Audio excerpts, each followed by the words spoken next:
Welcome to Real TV. I'm your host, Catherine Thompson, and my guest today is Keely Baraboo, a Port Huron native who lives in Los Angeles and works for Entertainment Television. Welcome, Hi. Keely. Hi. I heard that you worked for Jay Leno for a period of time. I did. I kind of got started after I graduated from school. I had 1 year left. I was going to be a senior, and I decided that a good way to sort of infiltrate myself and figure out how the whole business worked would to be getting an internship. So I worked on a cover letter and a resume, and I just blindly sent probably 20 or 25 out to different addresses and places I was interested in Los Angeles and a couple in New York. And the ones that I heard back from were The Tonight Show and Entertainment Television, which is where I currently work, and Entertainment Tonight. And then I followed up and I talked to them on the phone, The Tonight Show, for about 5 minutes, and they said, great, we'll see you in 2 months for the whole summer. You can come out and work. So I did that Monday, Wednesday, and Friday for the summer before my senior year in college. And then on Tuesdays and Thursdays, I went out to Los Angeles before and I interviewed with E and with Entertainment Tonight, and then I worked Tuesdays and Thursdays with E. Oh, that sounds exciting. It was great. It was a really fun summer, and I learned a lot. Do you have any exciting stories about the Leno show? It was great. I mean, it was just, I met so many fun people there, and everybody was really nice, and it was a really, great, hands-on, this is, first-class TV, that great ratings and a huge show and something everybody knows, and everybody there was so nice and really, it was a total educational experience, and I didn't have one negative thing the whole summer. It was just so much fun. And they really let you do some neat things too. I mean, you really learn firsthand what goes on during the rehearsal of the show, and they do a couple street segments called jaywalking, where you go out and you interview kind of people on the street, and they do funny segments with that, just asking them trivia questions and stuff. And that was a lot of fun. And I heard you were able to do one of those segments with them? It was fun. It was great. It was fun being out there and seeing the people react to Jay and everything like that. It was great. I just had so much fun that summer. Everything that they had me do was totally new and exciting and interesting and fun. Well, I think you brought one of the jaywalking tapes for us. Maybe we can show parts of that. Sure, sure.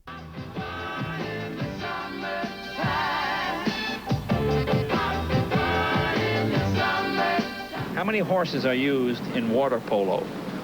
2. 1. Close. Do the Olympic athletes use an English saddle or a Western saddle on the pommel horse? Western saddle. Western. English? Wouldn't it be English? Yeah. English. English. English. Western. Western. Have you ever ridden a pommel horse? No. No. Are they dangerous? They look dangerous. They look dangerous. Do Olympic athletes use an English saddle or a Western saddle on the pommel horse?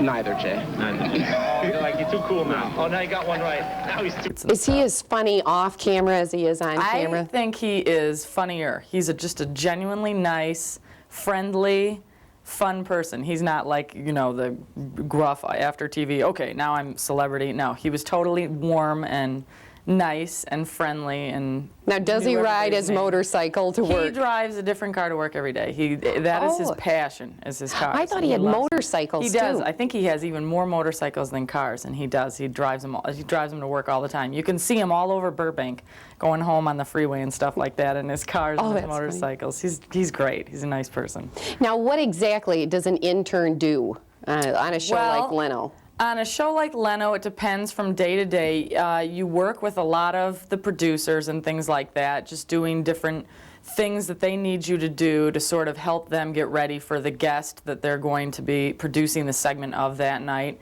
And you can assist the writers. That could be something that you'd be in charge of for the day, just sort of running jokes back and forth for the opening monologue. That's a big part of the show. So now, what do you mean running jokes back and forth? They would have, the writers would be upstairs, writing the jokes and sort of fine-tuning the show, and then they would be going through rehearsal to see how the actual sketches and staging of the show would look on the actual Tonight Show set. And so you'd sort of take the jokes back and forth between Jay and them, and it was, just sort of figuring out what's going to work for the show that night and what's not. And it was just a great firsthand. I mean, you know, coming from Michigan was really, you know, a lot of people out in LA, if they go to USC or UCLA, they get a lot of first hands-on. They know somebody that works in the industry or, you know, in film or something like that. But in Michigan, that's not really the case, you know, not a lot. It's not really a huge industry here. So everything was so new, and it was just a great hands-on. This is how they put together a top-rate TV show, and you know, just everything that goes on behind the scenes, from producing to writing. And that was great too, because I was sort of going into it saying, I know I like this, but what part of it do I like? Is the writing sort of what I'm looking for? Is the producing, you know, so is the music aspect of it, do I like that? And it was great. They just, you know, sort of everybody there knows, is the absolute professional and knows what they're doing. So you get a really good person to sort of watch and Now, see. how many interns would they have working on a show during a summer? They would have, it would depend. They would have, I think on The Tonight Show, I think they had around 12, and there would be about 3 a day, and people would do it, I think the max you could do it was 3 days a week. And that was why I chose to fill my other 2 days of the week, Tuesdays and Thursdays at E. And that was like just doing, you know, a 180 on TV production, and I think that was good too, to see how they produce a completely different show. I was interning on a show called Uncut, and whereas The Tonight Show is every night, you know, they do a 1 hour live in studio. Uncut was more research and really fine-tuning a half-an-hour program that was a profile on a different celebrity every week. So that's what I'm really familiar with Uncut. So it's what exactly is it? It is a half-an-hour program that now is Celebrity Profile. They changed it to an hour okay. format on E, and this was a couple years ago, so it was called Uncut. And it was sort of the opposite, you know, it was the full spectrum of TV production, sort of, with The Tonight Show. It was once a day, scramble, and here it was really being able to, you know, figure out what you wanted to say about this particular person you were doing a show about on Uncut, and more day by day assembling the show, and the production period would be, I think it was around 6 weeks a show on that. So it took six weeks to put the show together. Put a show together. So I was doing a show on Monday, Wednesday, and Friday that took a day to put together, and then on Tuesdays and Thursdays I was working on shows that it took 6 weeks to put together. And how long is the Uncut show? That was a half-an-hour program. I don't think too many people are aware of how much time it takes to put together a television show. It really does. And the show I'm working on now is a half-an-hour show, and our production schedule for that is also 6 weeks. And what's the show you're working on now? The show I'm working on now is called Model, and it's a half-an-hour biography on a different model every week, and it's on, it used to be on E. It started out on E, and then E got a new channel that they've started called Style. So we've transferred the show. They thought that the programming fit more with the fashion, and they have designers that they feature and things like that on the show. So it's really fashion and style heavy, and so they said, Model, this is going to be a good program for this new network that they were starting up, so they switched it over. And our production schedule is 6 weeks, so it's more every day, okay, now we need to write the show and figuring that out, and then going into the editing process. It takes, the editing process takes about a week. So now, what's the model you're working on right now? The model that we are working on right now is Alek Wek, and she is a Sudanese refugee. She's from the Dinka tribe in Sudan, and when they had civil war break out in her country, she and her family had to flee the country, and they moved to London. And cut to 2 years after she fled the country, she's walking down the street in London with a friend of hers from school, and a model scout said, "Have you ever thought of modeling?" And then the rest is history. Amazing. Now she's a huge model, right? I know. Some of the girls really, some of the models, and guys too, we do guy models too. We just did the Brewer twins, who are they're from California, and they surf and everything, and they're blonde sort of hunks. And so we do a lot of the shows, and some of them really have interesting stories. I think Alex especially has a really Oh, interesting definitely. background. It's not just your average pretty face. So, and she's sort of also breakthrough because she has a really unique look about her that has really caught on and people sort of respond to. So What does she look like? she's very tall and she has extremely short hair and she is very, very dark. She is very ethnic looking and has a very simple, nice, not European at all look to her, and it's totally unique. And so she has a great personality. From what I can tell from so far assembling the show, I've never Right. met her, but so it's been an interesting show to work on so far. So you haven't done any of the taping with the model? I have not gone on the actual shoots with her. They have different field producers that work for our program that we send out they have a series of fashion weeks throughout the year. The fashion industry, this is also sort of through this TV, I've kind of gotten to know barely a little bit. I'm just kind of figuring it out as I go along with the fashion industry too, which was something completely foreign and new to me, and obviously in Michigan that's not a big industry at all. But so they have, I guess, a series of fashion weeks throughout the year, and the big ones are the most recent one they just had was New York, and that was last month. And then they had about 2 months before that they had one in Milan, and then they had another one earlier in the year in Paris. So then through, we sort of know which models we've asked if they would like to be part of a show that we'd like to do about them and stuff. And if they say yes, then we sort of have an agenda when we go to get all of the runway shows anyways, because that's a big part of our network too. Right. Then we sort of can follow them around or plan shoots around them saying, well, even though we're doing this girl, we're going to do the show on her in 8 months or 7 months. If we could get a shoot with her now, of her shopping or Right. take her out, to go meet her friends for lunch or something like that and shoot her while she does that. Or Because 7 or 8 months from now, she might be Exactly. booked, or she Yep. might be in another country. Exactly. So just sort of keeping in mind, it's all total advance Planning. planning, is the- way ahead, which was totally different from what, with the Tonight Show. It was like every day, okay, what are we going to do? And Well, that's what I was wondering when you were talking about the jokes, running a joke up and down the stairs. 20 and the minutes before the show starts, yeah. Now- that'll work, that won't work. Take that out, or maybe That if is we rephrased amazing. it, yeah. That would be really nerve-wracking for a very organized person. It would be. It really was. And when I started at E, I worked on a 1-hour live news show. So that, since it was live, the Tonight Show is taped live in a studio at around 5 o'clock, and then they show it at 11:30. So although there's no editing involved in the show, what you see is what you get.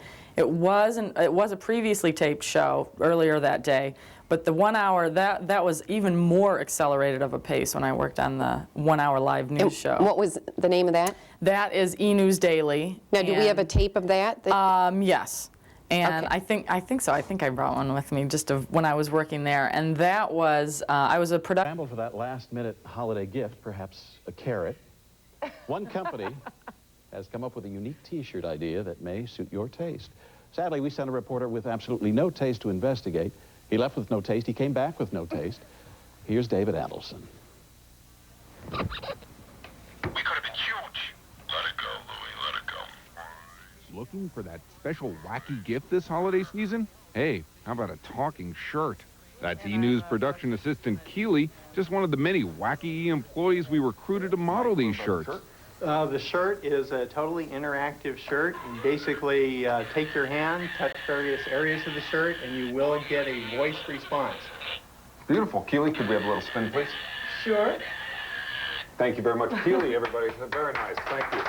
That was, I was a production assistant. That was the first paying job I ever got with the entertainment field, and I kept in contact. Well, what's a production assistant for people? A production assistant, a PA, is sort of after, I would say, other than an intern, sort of the low rung.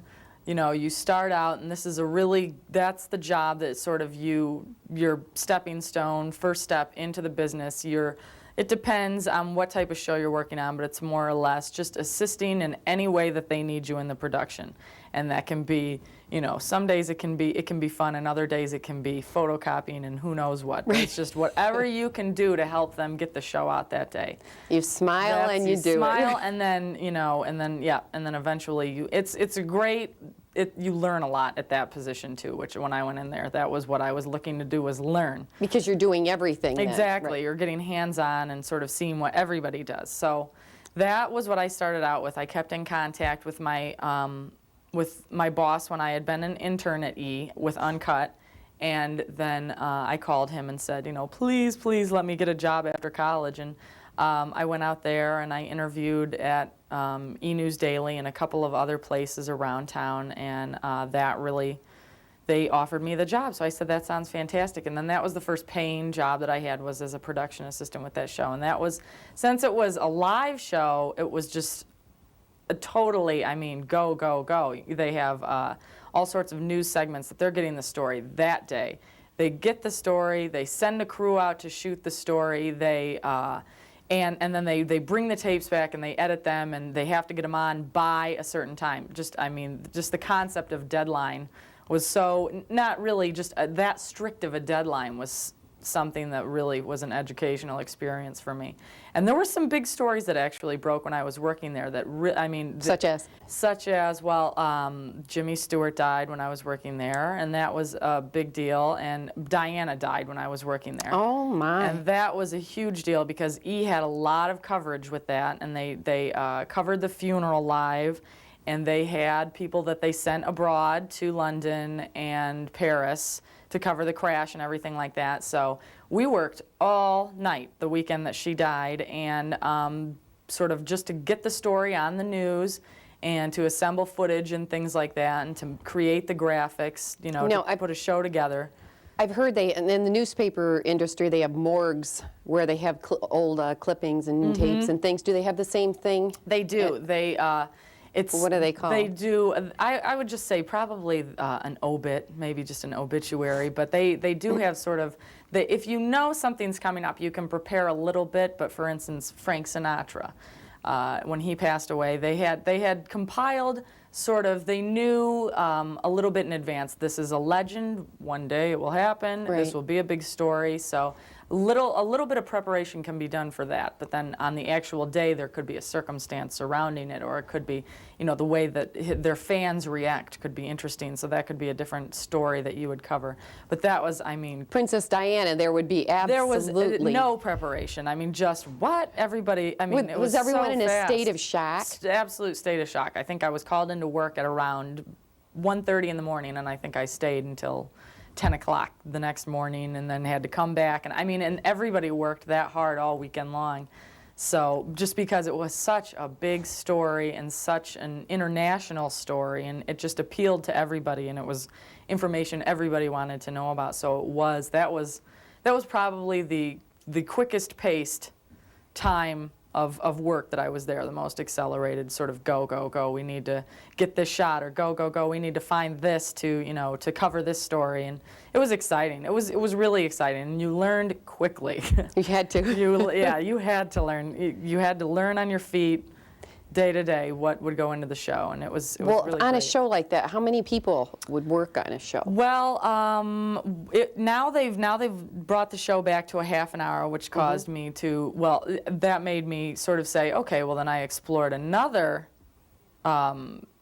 department in E! I really liked working at E! because it was just, I knew the people there. It was a big building. It was a young, fun building, and everybody, I liked all the shows on it. Oh, it's a young, fun channel. The I love shows it. are fun, and I liked the people on them, and I had a lot of friends there. So when they brought the news show from an hour back to a half an hour, some people said, well, that's great because there are other assets that this company has that I'd like to explore. But I would say that they probably, I don't know, this is a ballpark guess, I'd probably say probably 55 or so people work on E! News Daily.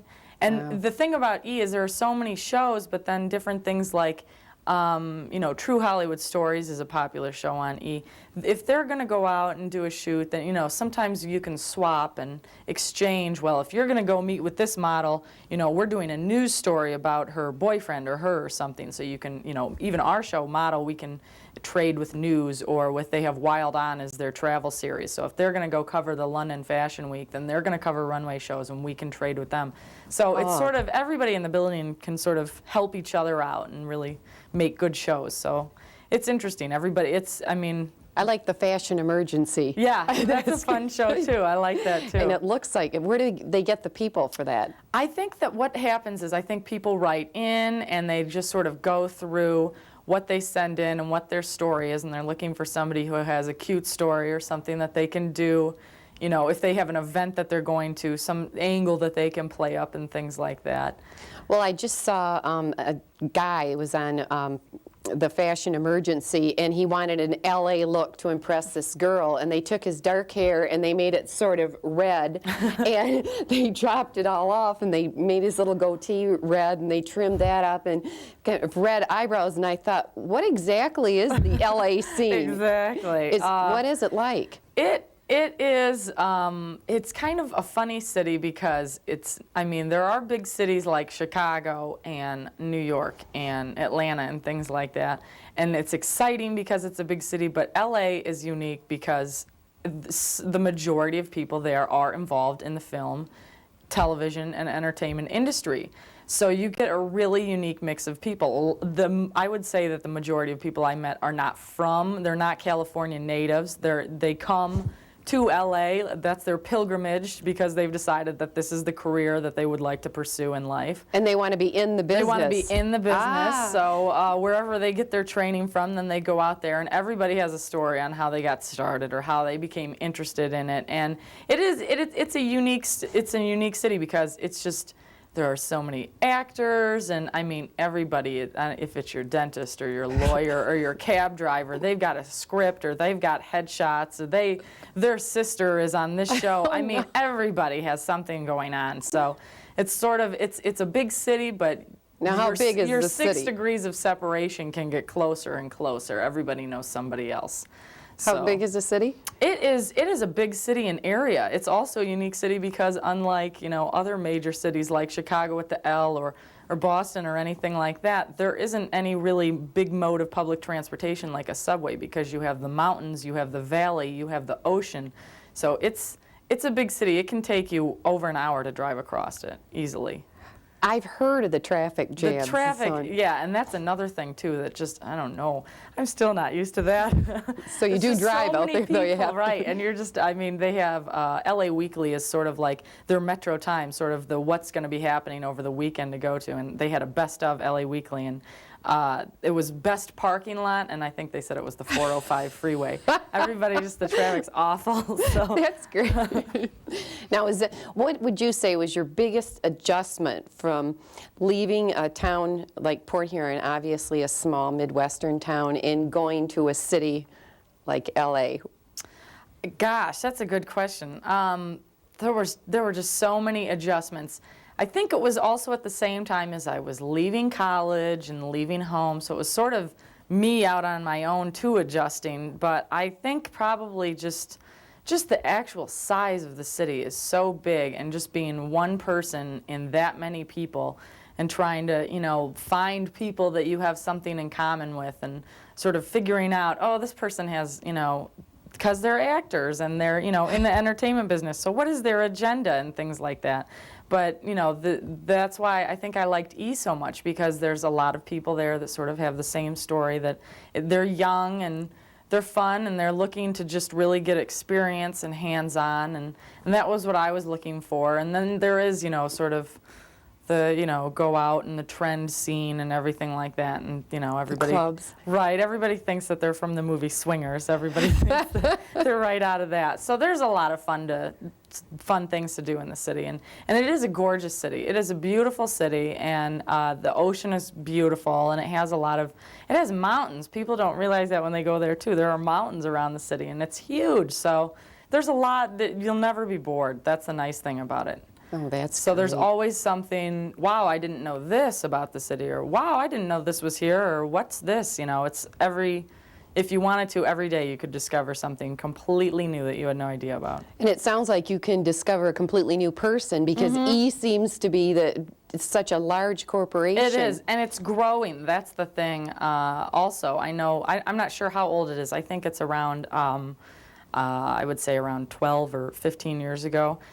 They started it, and so it just keeps getting bigger and bigger. I know that before I started, they said that they have a company meeting every 2 years, and everybody goes and they talk about, you know, how many people have our channel on their cable systems and just sort of what's in our future and everything like that. And they said every year they keep moving to a bigger place to have the meeting because there's just more and more people coming on. They just keep adding and adding. And with the new network, with Style too, I think that they're going to start adding on a lot of totally different programming than what's on E. And so they're going to be bringing in even more people because the shows are so varied and different. I mean, we have a dining show, Dining in Style, and a Homes with Style show, and those aren't shows that you would find on E. But it also has the E sort of you know Upbeat. upbeat, with the exactly, and sort of the E cachet that goes with it. Right. So it's totally different new people that know about different things, and it's fun. You meet people from all walks of life.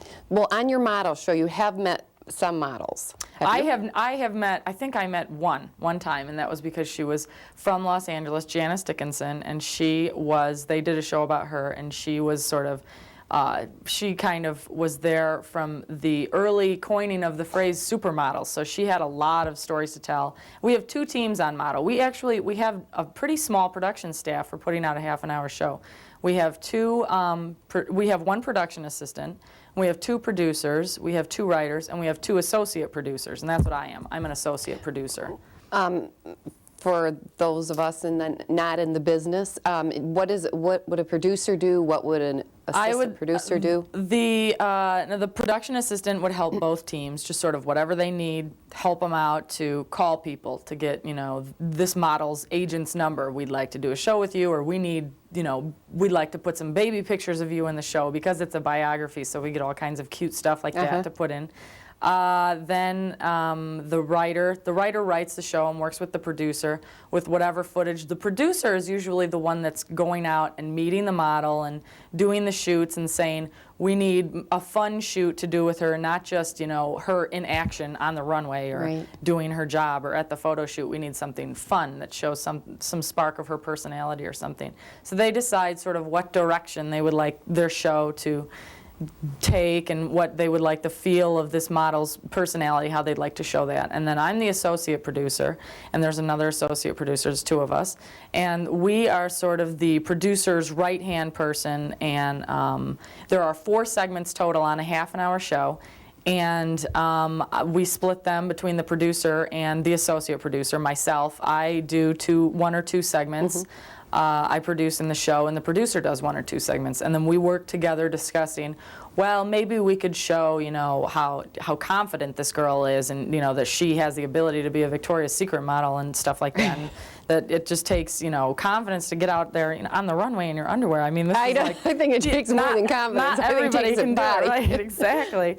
And so we just sort of say, this is how we'd like to portray that, and this is how, and then she or he discusses with the associate producer, this is how we're going to make this look, and this is, what do you think? This is what we need to say, and this is what we need to play up on this person, and how can we make an exciting half-an-hour show? So it's just sort of taking a look at the footage and everything that you've decided beforehand what you'd like to do, and then the writer writes. Writing with a show that goes into production based on shoots and things like that, you kind of have to write the words that go with the images as vice versa. You can't really tell a story and then put the images on. You have to say, this is the footage that we have. Right. The footage that we have is her on the beach, and so you can't, just create a show. It has to be correlated and bring in how can we optimize the use as best that we can of what we have right here. So then you have to put it together. Yep, and then after I review the words with the writer, what he's come up with and stuff like that, with my 2 segments, with the producer, we say, well, let's change a word here, let's do this, and then we come up with a script that we're solid on. Then we say, okay, now how are we going to portray this? What coverage are we going to use? What shots should we use to cover her talking about where she's from or things like that?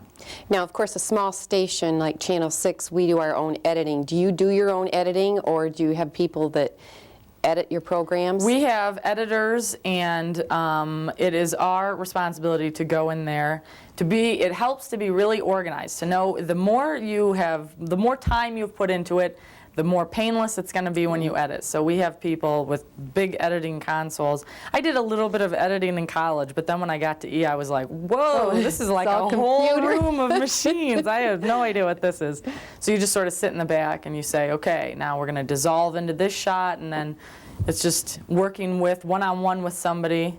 It's really exciting, and it you know, the communication part of it, if you're a good communicator, it helps so much, just working with so many different people and so many different personalities, and these people, I mean, know what they're doing, so you really kind of have to go in there with the attitude of, well, you know, I do too. I know what I'm doing. Right. This is my show, and I want it. This is what I'm going to do, and Right. you know what you're going to do, and let's make it really good. Well, I don't think the general public has any idea of how long it takes to edit a program. And you're right about the It really pre-planning. does. The more you can do before you ever start to edit, then the easier and the shorter the time span's going to be. I would say for our show, I would say every minute takes at least an hour. That's Every minute of the show. That's what I tell At least an hour. our students. It usually takes an hour to edit a minute. And Exactly. That's exactly true. So, and the more that you've pre-planned and the more that you're familiar with, because you can pre-plan the show like crazy and say, well, you know, we're going to put a shot of her walking on the beach over this shot. But then once you actually get in the editing room and you have a pre-roll so you can see what it's going to look like, it might not look, you might say, whoa, that shot looks really weird coming after that one, or we need to change something here. So if you know all of your footage and all of your tools that you have to use and all of your materials, it helps to, instead of being frantic and saying, well, we need to go through a couple more tapes and find a better shot that looks You better. have a couple of hours it helps to do this. just say, all right, then we'll just use this one instead, you know, to have a couple options. So, and the editor likes that too, because then they're not sitting in there wasting their time going, oh, this person's disorganized. Well, that gets expensive when they're wasting their time. It does, too. absolutely, because these editors are excellent, so it costs a lot of money. And that's something too with, you know, show budgets and everything like that, and sort of fitting the show into the budgets. And, you know, maybe we can do a shoot with her here, but not here, you know, and things like that, which also helps with ease, you know, being in the same building, being with a network instead of just, you know, a single show that does syndication or something like that. You can rely on other shows that are going to go out and do shoots, and maybe that can save your show a little bit of money if you know that we did a model that had a wedding in Morocco, and her name was Astrid Munoz, and, you know, for instance, if they were doing a Wild On, which is their travel show, and I know that they did, I think, a Holmes shoot in Morocco, so everybody can kind of say, okay, well, we'll all pitch in and share the cost of it then, so it helps everybody show out. Oh, that's great. So I like the network feel of it too, which... So have you been able to go to any of these exotic places? I went on a couple of shoots. No, I haven't been able to travel. I mean, they go some great places. They go to, I mean, Morocco, and, you know, they were planning a trip to, I think, Amsterdam, and they just had a Wild On show in London. So they go some really great places. I went on a couple of shoots in the department that I was in between the model show and when I began in news. I got sort of more after I was a production assistant in news, and they changed the format to a half an hour. I said, well, maybe I'd like to explore a little bit of, you know, more of the 6-week period of time that it takes to produce the show, instead of getting a segment done in an hour because it's going to go on air and where's your tape and everything like that. So I was like, well, you know, maybe I'd like to see the pacing of this. So I went to the field department, which produces 1-hour specials on E.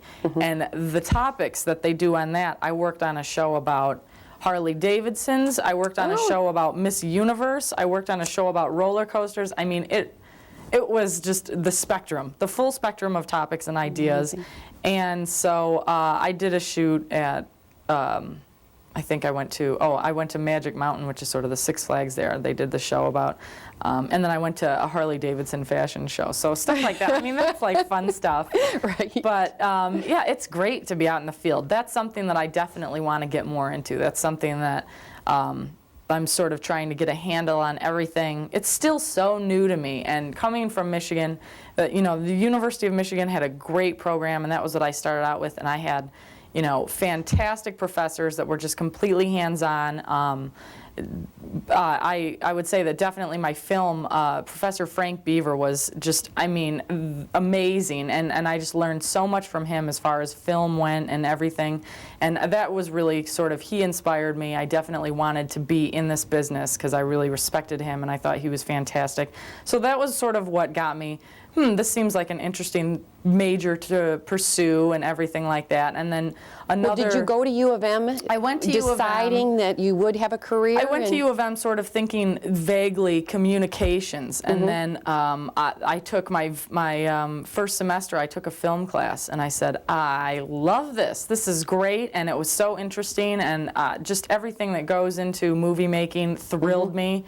And not even just as much as the hands-on production of the movie making, but being able to sit down and dissect anything from the lighting on a movie to, the staging to, I loved it. I loved just figuring out, why directors made different choices of why they wanted, this wall in this shot to be blue. And I loved it. I loved dissecting films and the theory and everything like that. And I loved the production of it. And then I had sent out, when I applied for my internships, I had sent out a couple of film resumes to those places, and I heard back mostly from television. So I said, well, that sounds interesting too. And who is going to turn down the Tonight Show? Come on. So really? I was like, that is like the most exciting thing that's ever happened to me. So then when I came back my senior year, Terry Saris was another excellent instructor that I completely respected and had grown really fond. She was just, also an amazing person that I had met at Michigan, was a great professor, and she ran sort of very similar to this, the television production studio at Michigan, and so I got some hands-on with that, and I loved it. I was like, this is so exciting and so fun and so interesting and so new every day, and then I decided that was how I wanted to. So there are options for other people, There are young people that are saying, there definitely wow. are, and people are sort of like, whoa, from Michigan, what's going on? And the market actually for NBC and CBS and ABC and Fox and UPN here, they are big markets. Detroit has a big market for local news and local programming and everything like that.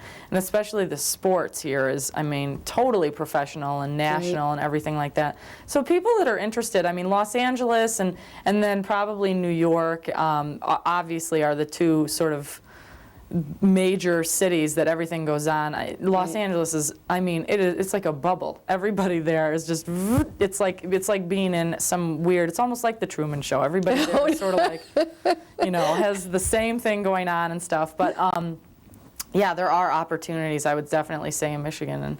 And I know that at Michigan, at the University of Michigan, that I found professors that were completely so knowledgeable and had their own history with production and things like that, and just were fantastic. And I know that the University of Michigan has definitely some prestigious alumni. Lawrence Kasdan, the man that directed The Big Chill, the movie The Big Chill, is a U of M graduate and things like that. And I thought that was exciting too, as I said. There's a good history of people coming from Michigan. So you feel that you got a good background, a good education there, and then you were ready? I do. I love that I'm from Michigan. I wouldn't have traded it for 100 years.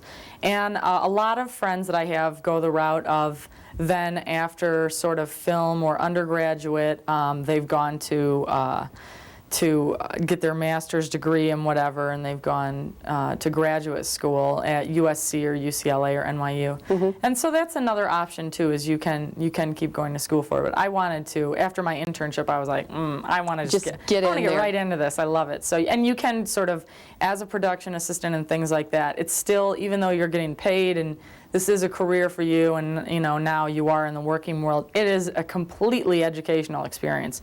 And so that's the nice thing about the entertainment industry too, I think, is that if you can get in somewhere as a production assistant, whether it's on film, or I found film to be a little bit more difficult to break into, just because it's a little bit more who knows who can get you on this staff. They crew film so early. And I was scared that the work wouldn't be as steady as with television, where I know I'm waking up and I'm going to a show every day, and there it would be like, whoa, what film are we working on? I don't know.